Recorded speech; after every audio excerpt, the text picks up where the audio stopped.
Selamat pagi anak-anak, selamat pagi Kak Sandy. Iya, selamat pagi Bu Eka. Shalom adik-adik. Apa kabarnya semuanya hari ini? Wah, tentu saja baik-baik saja. Iya, kami semua berharap semuanya dalam keadaan sehat ya Kak Sandy. Tentu saja Kak, jangan lupa selalu makan tiap hari. Terus jangan rewel-rewel kalau di rumah. Kasihan mama papa sama kakek neneknya. Iya, harus tetap sehat. Tetap sehat. Jaga kesehatan ya. Ini apa? Cuci tangan, rajin cuci tangan. Iya. Oke, kita akan mulai ibadah minggu pada Ibadah pagi minggu hari kita. ini. Kita akan bersama-sama menaikkan satu pujian Matahari Bersinar terang.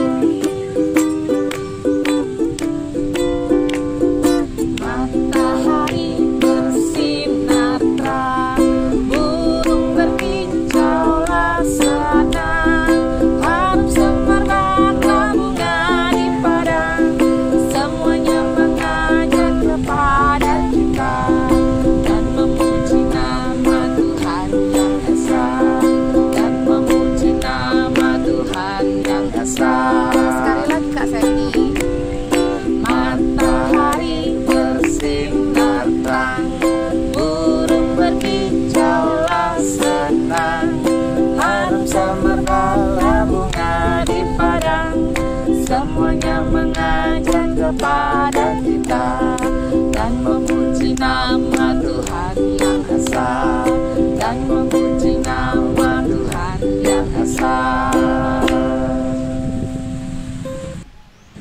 Ya, tetap semangat kan? Tentu saja dong, baru pujian pertama kita harus tetap bersemangat. Nah, sebelum kita masuk ke ibadah kita, yuk kita sama-sama berdoa, kita satukan hati, kita beribadah dan kita bertemu dengan Tuhan. Ayo kita berdoa. Tuhan Yesus, selamat hari Minggu Tuhan. Terima kasih atas penyertaan-Mu yang sangat luar biasa. Kami saat ini berada bersama dengan keluarga kami. Kami sedang bertemu dengan-Mu Tuhan, dan kami sama-sama ingin belajar bagaimana Engkau hadir dalam diri kami. Terima kasih Tuhan, terima kasih. Tolong berkati kami, jagai kami, biarkan kami terus bertumbuh bersama dengan-Mu saja. Di dalam nama-Mu, Tuhan Yesus, kami telah berdoa. Amin. Yuk kita nyanyi sama-sama, Allah itu baik.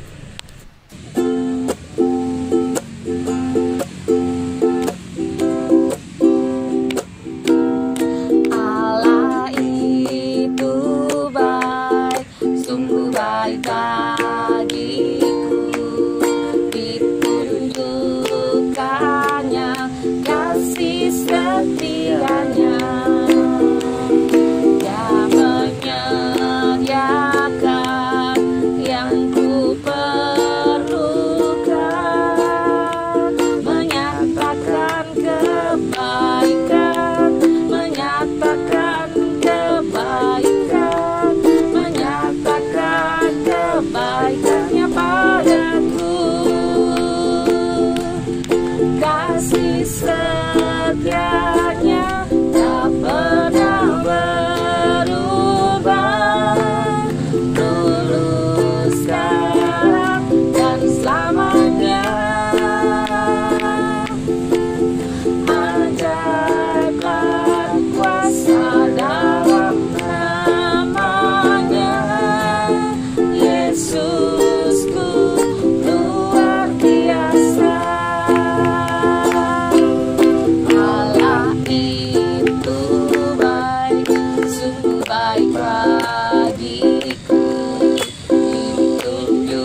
Kak Sandy, tadi kita sudah menyanyi Allah itu baik. Sekarang waktunya kita akan mendengarkan firman Tuhan ya. Oh iya ya, saatnya kita untuk duduk diam, manis, terus sambil mencoba disiapkan Alkitabnya. Nah, Alkitab boleh, Alkitab juga boleh ya. Alkitab boleh. Ya. Kita mau sama-sama mendengarkan firman Tuhan, tapi sebelumnya kita mau menaikkan satu pujian. Firman Tuhan ku dengar.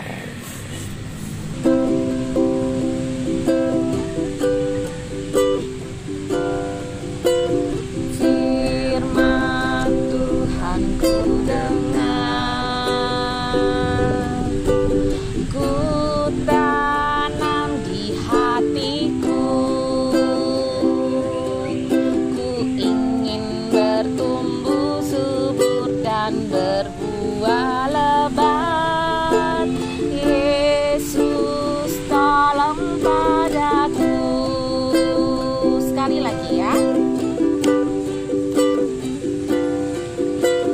Firman Tuhan ku dengar,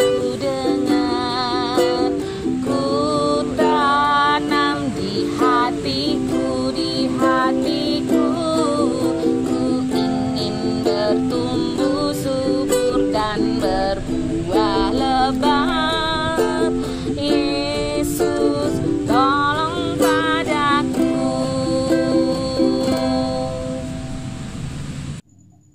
Selamat pagi anak-anak. Tiba saatnya kita akan mendengarkan cerita tentang firman Tuhan. Mari sebelum kita membaca firman Tuhan, kita mohon pimpinan Roh Kudus, kita berdoa. Tuhan, kami mengucap syukur kepadamu kalau sampai hari ini Engkau tetap memberkati kehidupan kami. Kami masih Engkau beri kesempatan untuk mendengarkan firman-Mu. Tuhan, tolonglah kami, bukalah telinga kami lebar-lebar, bukalah hati kami lebar-lebar, juga pikiran kami, agar firman-Mu dapat tertanam dengan keras dan tumbuh dengan subur, dan tentunya kami melakukan firman ini di dalam kehidupan kami sehari-hari. Tuhan, tolonglah kami agar kami sebagai anak-anak-Mu menjadi anak-anak yang setia dan taat kepadamu. Pakailah hidup kami ya Tuhan. Ampuni segala dosa dan salah kami, di dalam nama Tuhan Yesus Kristus, Allah kami yang hidup. Amin.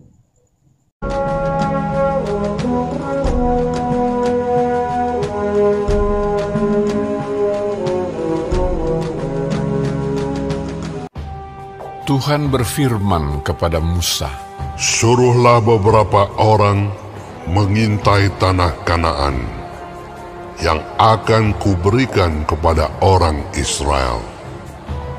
Dari setiap suku nenek moyang mereka, haruslah kau suruh seorang, semuanya pemimpin-pemimpin di antara mereka." Sesuai dengan titah Tuhan, semua orang itu adalah kepala-kepala di antara orang Israel. Maka Musa menyuruh mereka untuk mengintai tanah Kanaan. Katanya kepada mereka, "Pergilah dari sini ke tanah Negeb dan naiklah ke pegunungan, dan amatilah bagaimana keadaan negeri itu. mulai dari padang gurun Zin sampai ke Rehob, ke jalan yang menuju ke Hamat. Mereka pergi ke sana, lalu mengintai negeri itu. Mereka berjalan melalui tanah Negeb, lalu sampai ke Hebron. Tempat itu dinamai orang Lembah Eskol, karena tandan buah anggur yang dipotong orang Israel di sana. Juga mereka membawa beberapa buah delima dan buah ara. Sesudah lewat 40 hari, pulanglah mereka dari pengintaian negeri itu, dan langsung datang kepada Musa, Harun, dan segenap umat Israel di Kades, di padang gurun Paran.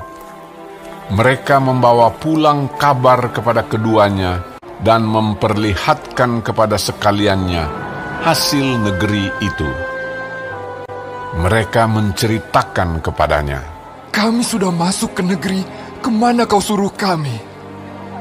Dan memang negeri itu berlimpah-limpah susu dan madunya. Dan inilah hasilnya. Hanya bangsa yang diam di negeri itu kuat-kuat.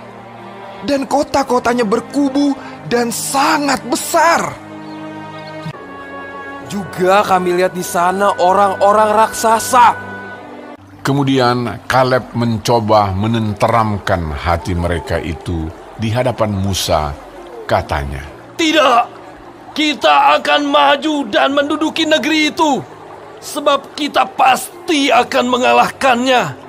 Tetapi orang-orang yang pergi ke sana bersama-sama dengan dia berkata, "Kita tidak dapat maju menyerang bangsa itu, karena mereka lebih kuat daripada kita." Bersungut-sungutlah semua orang Israel kepada Musa dan Harun. Dan segenap umat itu berkata kepada mereka, "Sekiranya kami mati di tanah Mesir atau di padang gurun ini." Lalu sujudlah Musa dan Harun di depan mata seluruh jemaah Israel yang berkumpul di situ. Tetapi Yosua bin Nun dan Kaleb bin Yefune mengoyakkan pakaiannya dan berkata kepada segenap umat Israel, "Negeri yang kami lalui untuk diintai itu adalah luar biasa baiknya. Jika Tuhan berkenan kepada kita, maka Ia akan membawa kita masuk ke negeri itu dan akan memberikannya kepada kita. Hanya janganlah memberontak kepada Tuhan dan janganlah takut kepada bangsa negeri itu. Sedang Tuhan menyertai kita." Lalu segenap umat itu mengancam hendak melontari kedua orang itu dengan batu. Tetapi tampaklah kemuliaan Tuhan di kemah pertemuan kepada semua orang Israel. Aku Tuhan. Semua orang yang telah melihat kemuliaanku, namun tidak mau mendengarkan suaraku, pastilah tidak akan melihat negeri yang kujanjikan. Jadi 40 tahun lamanya kamu harus menanggung akibat kesalahanmu. Tuhan itu berpanjangan sabar dan kasih setianya berlimpah-limpah. Ia mengampuni kesalahan dan pelanggaran, tetapi sekali-kali tidak membebaskan orang yang bersalah dari hukuman. Tetapi yang tinggal hidup dari orang-orang yang telah pergi mengintai negeri itu hanyalah Yosua dan Kaleb.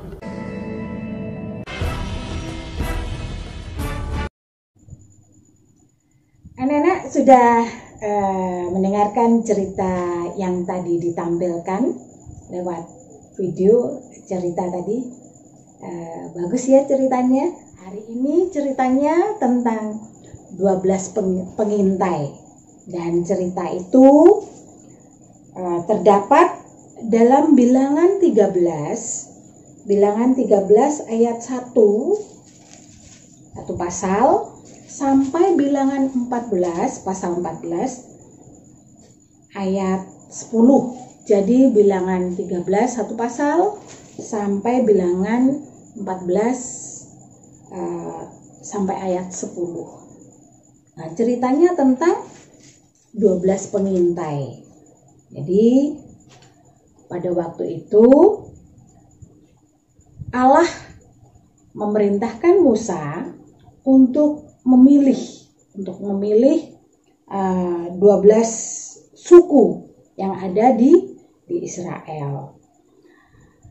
Jadi di Israel itu ada 12 suku di dalam Bilangan, atau tadi di cerita tadi juga sudah diungkapkan ada 12 suku. Masing-masing suku itu mengirimkan, Musa memerintahkan bahwa dari ke-12 suku itu mengirimkan seorang pemimpin. Mengirimkan seorang pemimpin. Nah, untuk apa? Untuk mengintai tanah Kanaan. Tanah Kanaan ini adalah tanah yang dijanjikan Allah yang akan diberikan untuk bangsa Israel. Nah, untuk apa diintai? Untuk apa dilihat? Diintai atau dilihat supaya mereka mengetahui bagaimana keadaan tanah Kanaan di sana. Apakah tanahnya subur? Kemudian bagaimana keadaan orang-orangnya, kotanya juga bagaimana. Nah, ke-12 orang ini diperintahkan oleh Musa untuk mengintai bagaimana kondisi Kanaan. Nah, sudah berangkatlah ke-12 pemimpin suku ini untuk melihat kondisi tanah Kanaan. Nah, sudah mereka melihat, datang ke sana. Kemudian sesudah 40 hari mereka pulang. Mereka pulang untuk melaporkan apa yang sudah mereka lihat di sana. Nah, kemudian mereka menghadap pada Bapak Musa. Nah, dari mereka datang dari tugas pengintaian, ada yang membawa hasil bumi. Mereka ada yang membawa anggur, kemudian buah ara, buah delima. Nah, mereka ingin menunjukkan bahwa inilah yang kami dapat dan inilah laporan kami. Nah, kemudian pengintai-pengintai itu melaporkan kepada Bapak Musa. Di sana tanahnya subur. Ini buktinya. Kami membawa hasil kebun, anggur yang begitu menggiurkan, yang begitu seger-seger, buah delima, buah ara. Nah, ini Bapak Musa. Nah, mereka memberikannya kepada Bapak Musa. Tetapi mereka bilang, tapi tidak hanya ini yang kami laporkan. Keadaan di sana menakutkan. Kenapa menakutkan? Karena orang-orangnya di sana itu kuat-kuat, gede-gede. Bahkan dikatakan di dalam Alkitab, kayak raksasa. Kita itu adalah orang yang kecil, nggak mungkin bisa melawan mereka. Mesti kalah. Nah, bangsa Israel, orang-orang Israel yang mendengar laporan 10 pengintai ini langsung kecil hati. Mereka menganggap, loh, lah kok orang-orang Kanaan itu gede-gede? Lah kita bisa-bisa mati di sana. Nah, kemudian mulai bangsa Israel bersungut-sungut kepada Bapak Musa. Lah untuk apa kami itu ke sana kalau pada akhirnya kami harus mati? Lebih baik kami balik aja ke Mesir. Kami mengangkat seorang pemimpin dan kami akan kembali ke sana. Sama saja, kami di sana juga disiksa, akhirnya juga mati di sana. Lebih baik mati di sana. Dari 12 orang pengintai yang berangkat ke sana, 10 orang memiliki pendapat yang sama. Mereka mengatakan di Kanaan itu orangnya kuat-kuat, besar-besar, seperti raksasa. Dan kita orang Israel pasti akan kalah melawan mereka. kubu-kubu pertahanan mereka itu luar biasa. Kita nggak mampu untuk mengalahkan mereka.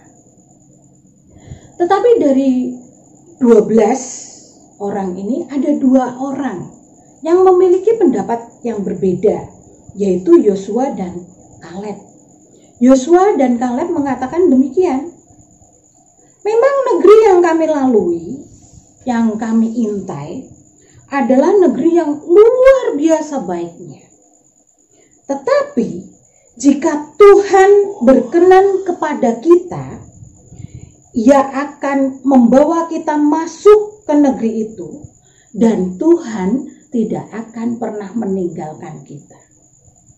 Jika Tuhan mengizinkan kita masuk ke negeri Kanaan, Tuhan tidak akan pernah meninggalkan kita, membiarkan kita, tidak menolong kita untuk masuk ke negeri Kanaan.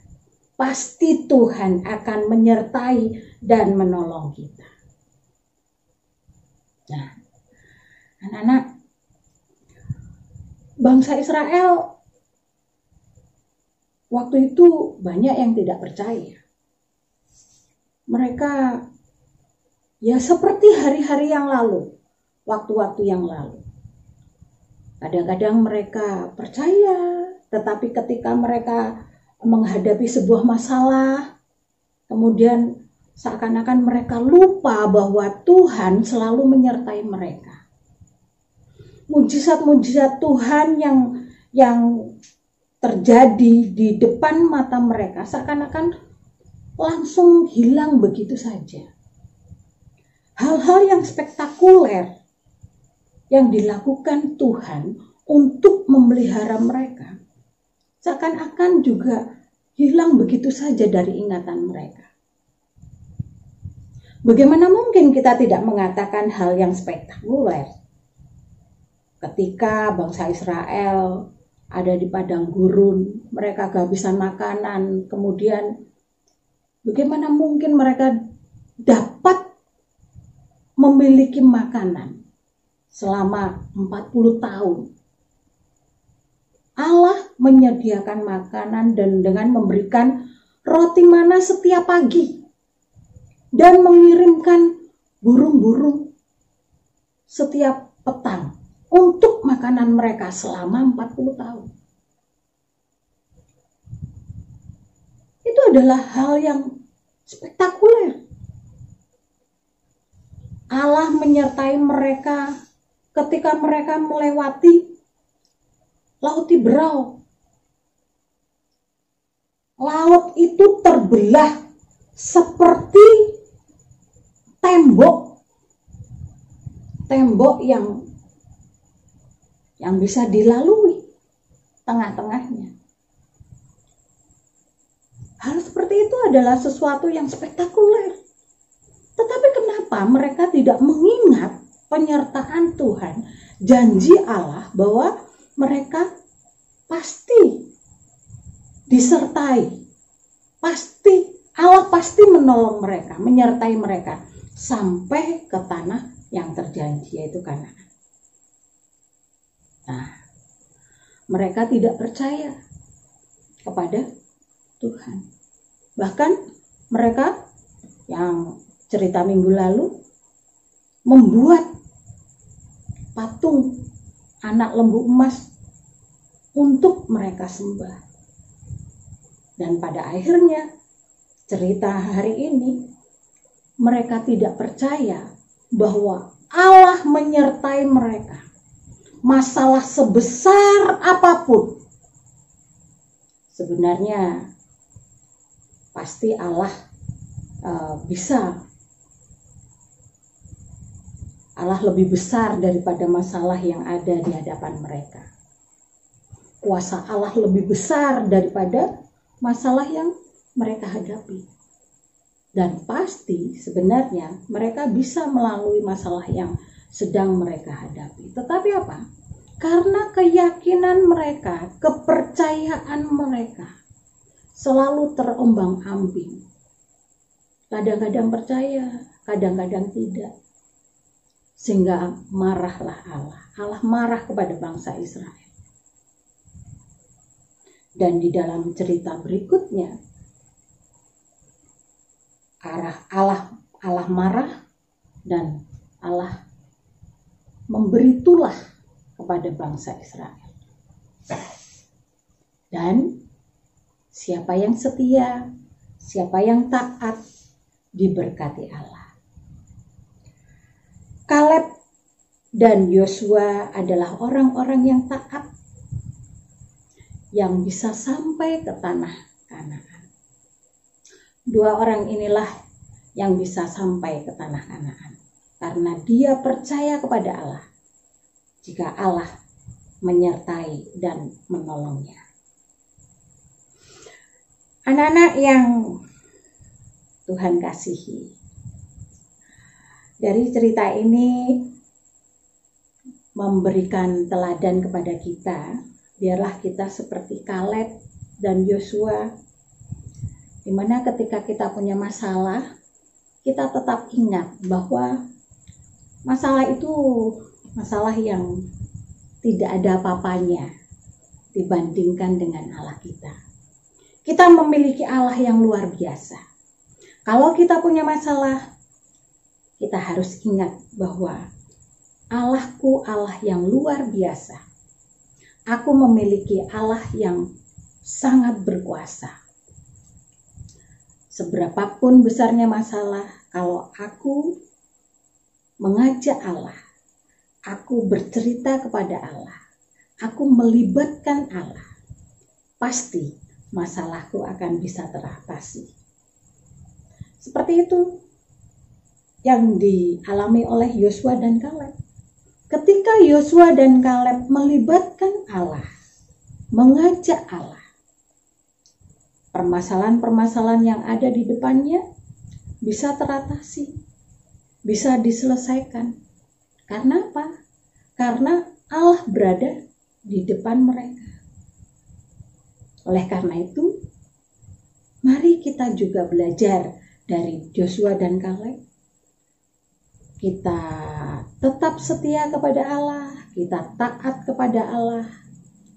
Setiap permasalahan yang kita hadapi, baik permasalahan sekolah, permasalahan di rumah, dengan teman-teman, dengan kakak, dengan adik, kita berseru kepada Allah, kita melibatkan Allah, dan kita yakin dan percaya bahwa Allah akan tetap menolong kita. Allah tidak akan membiarkan kita. Demikianlah cerita hari ini. Tuhan memberkati.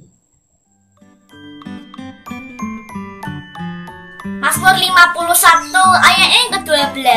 Jadikanlah hatiku tahir ya Allah, dan perbaharuilah batinku dengan roh yang teguh. Mazmur 51 ayat 12. Jadikanlah hatiku tahir ya Allah, dan perbaharuilah batinku dengan roh yang teguh. Mazmur 51 ayat 12. Jadikanlah hatiku tahir ya Allah, dan perbaharuilah batinku dengan roh yang teguh. Mazmur 51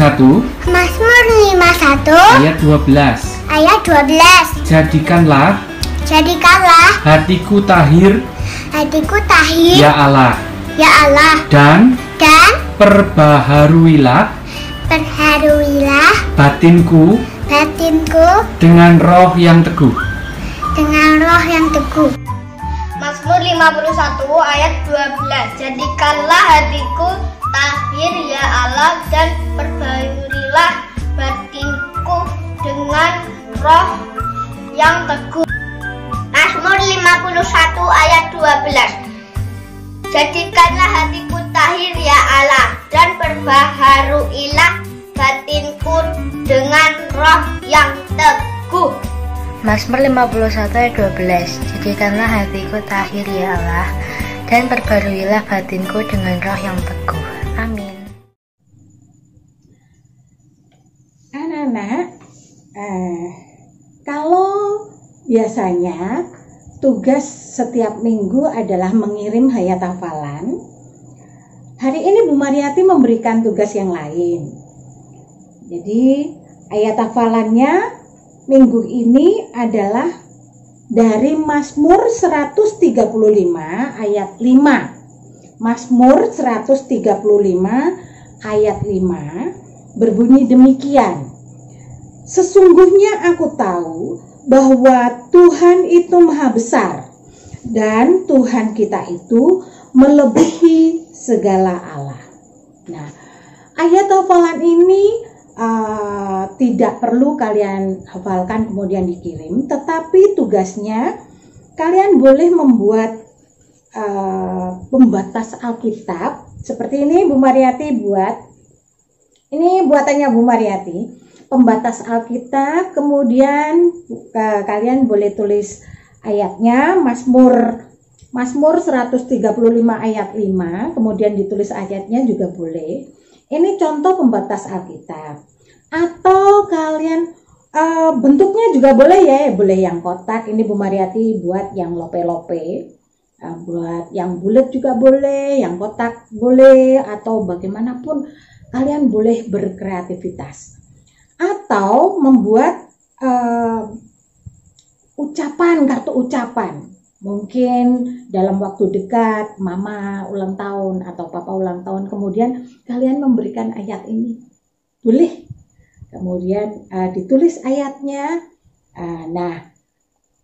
Kartu ini kalian foto, kemudian dikirim.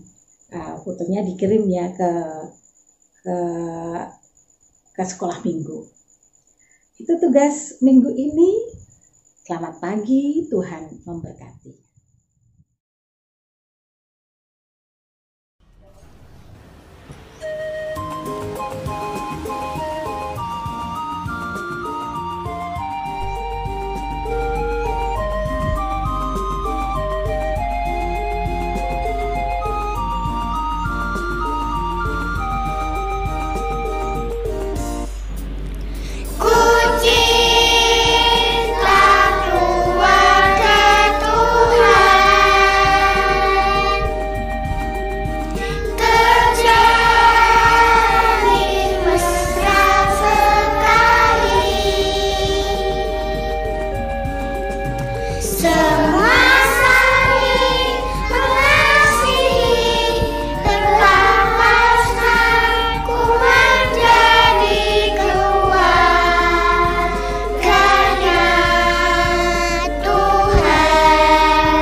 Nah, anak-anak, tadi kita sudah mendengarkan firman Tuhan. Sekarang waktunya kita akan mempersembahkan persembahan kita buat Tuhan ya Kak Sandy. Iya, kita siapkan hati kita siapkan apa yang sudah kita sisihkan, sudah kita siapkan bagi Tuhan. Ya, kita akan menaikkan satu pujian, Aku Bawa, Aku Berikan.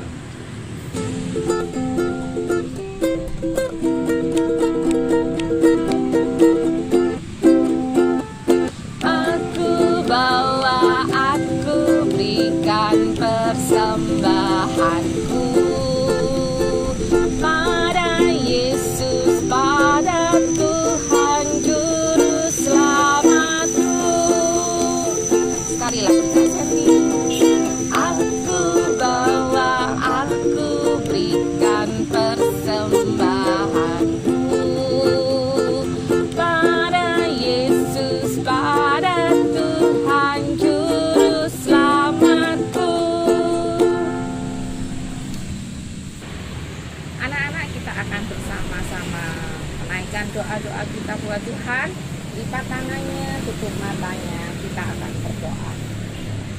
Tuhan Yesus, puji syukur dan terima kasih kami naikkan kepadamu. Kami berterima kasih karena Engkau sudah boleh memberikan firman yang indah untuk kami semua pada pagi hari ini.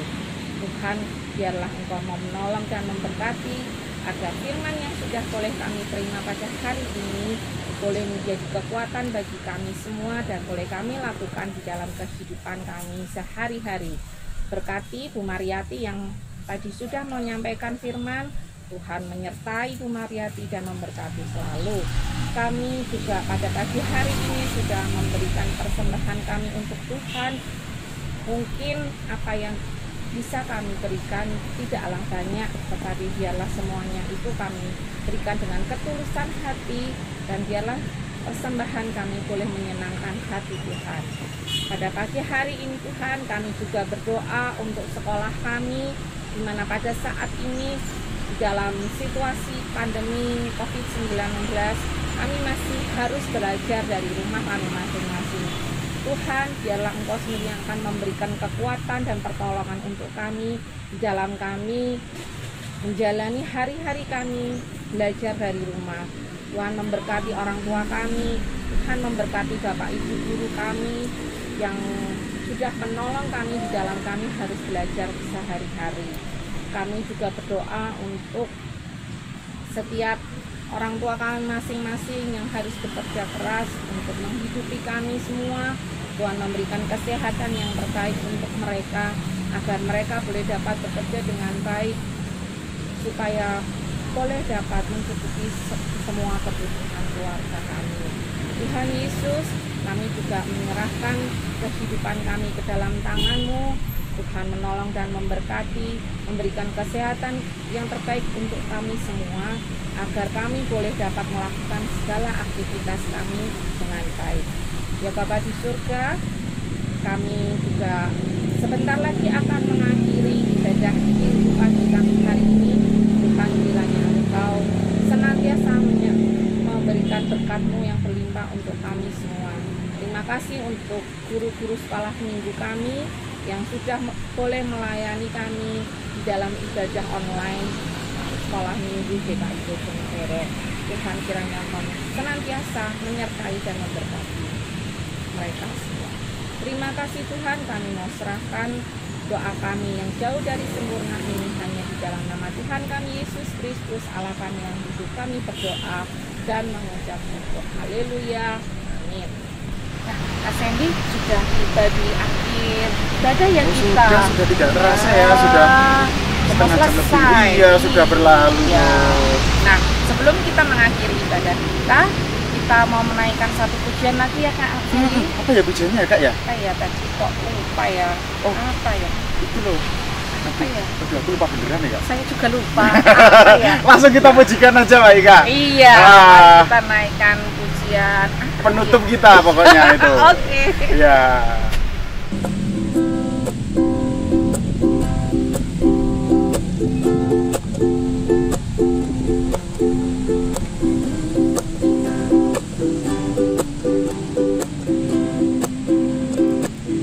Bahwa Tuhan juga gunung batuku, bahwa Tuhan juga kota bentengku, bahwa Tuhan juga penolongku, yaitu Allahku dan gunung batuku.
Oke, kita sudah sampai di akhir acara. Sampai jumpa minggu yang akan datang. Sampai jumpa minggu depan. Iya, selamat pagi anak-anak. Selamat pagi adik-adik. Selamat hari Minggu. Tuhan memberkati. Ya, bye-bye. Dadah.